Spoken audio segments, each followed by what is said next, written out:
selesainya kantor OIKN sekarang, saya sudah bersepakat dengan seluruh rekan-rekan saya, teman-teman saya di OIKN untuk pindah semua ke sana. Iya, kami sudah punya menempati beberapa rusun yang sudah dibangun oleh Kementerian PUPR sebelumnya untuk ditempati oleh para karyawan OIKN. Jadi nantinya akan lebih lama di sana. Nah, jadi kalau dari segi struktur organisasi, dari segi besaran ya, organisasi OIKN itu sebenarnya berapa orang sih Pak? Termasuk sekarang ini yang sampai tahun 2024 sebelum ada penerimaan CPNS 2024 yang akan masuk pada bulan April nanti ada sekitar 500 orang. 500 orang dari pegawai negerinya sekitar 290-an orang, yang lainnya yang non ASN dari P3K, PPNPM dan sebagainya yang nanti akan tersaring dengan adanya kebijakan nasional tentang kepegawaian ini. Oke. Nah, tentu ini yang the hottest issue 1, 2 hari, 3 hari, minggu ini adalah soal pemangkasan anggaran ya yang dialami oleh semua AL sebetulnya. Dan tetapi untuk OIKN ini kan sudah diputuskan ada 48,8 triliun untuk 5 tahun ini ya di era Pak Presiden Prabowo. Konsekuensinya apa itu? Jadi ya seperti yang disampaikan oleh Pak Menko AHY pada saat ratas tanggal 21 Januari, kemudian sudah dikembali ratas lagi pada tanggal 3 Februari yang lalu.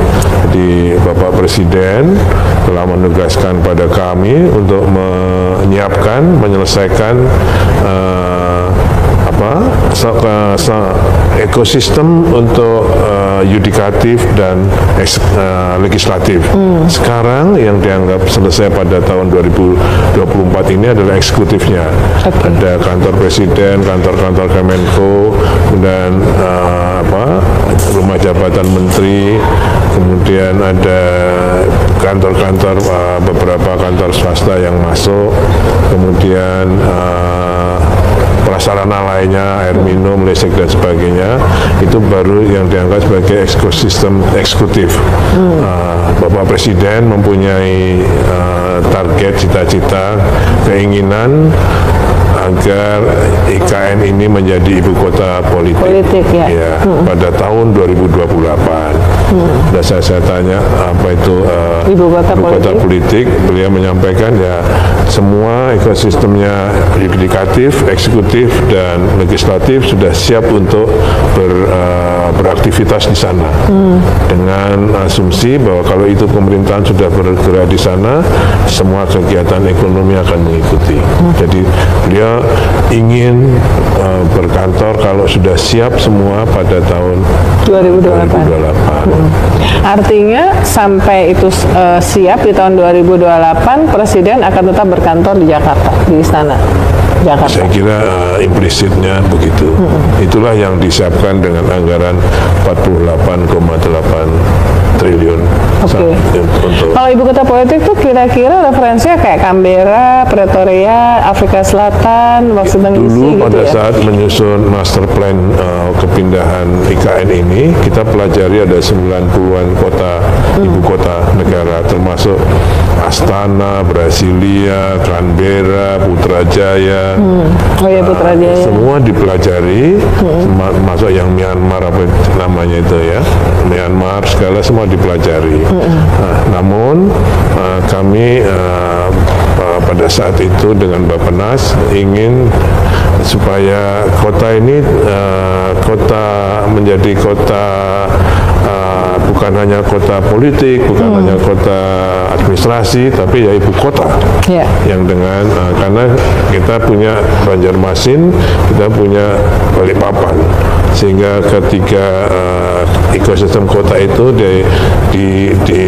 diasumsikan, diprediksi untuk bisa saling mendukung, sehingga IKN sendiri akan terbantu oleh Balikpapan dan Samarinda, sehingga diputuskan untuk membangun jalan tol dari Balikpapan ke IKN sepanjang 58 km. Nah, asumsinya atau tujuannya agar dari Balikpapan nanti ke IKN tidak lebih dari 40 menit, termasuk pembangunan bandara di IKN. Kalau dari bandara ke IKN hanya 18 menit, sehingga itu akan bergerak sebagai kota ibu kota. Kalau tujuannya adalah ibu kota politik, artinya kayak misalnya yang tadinya sempet tuh, apalagi ada Taipan sempat foto, terus dibilangnya wah akan membangun 4 mall besar di dalam apalah gitu, itu apakah akan seperti itu? Karena artinya kan kalau ibu kota politik nggak perlu 4 mall, nggak perlu banyak yang laser gitu, atau seperti itu nggak? Iya, jadi masih sekarang sedang persiapan juga salah satu mall di satu kompleks dengan hotel Swiss Hotel itu akan dibangun. Jadi saya kira ya tetap. Ya.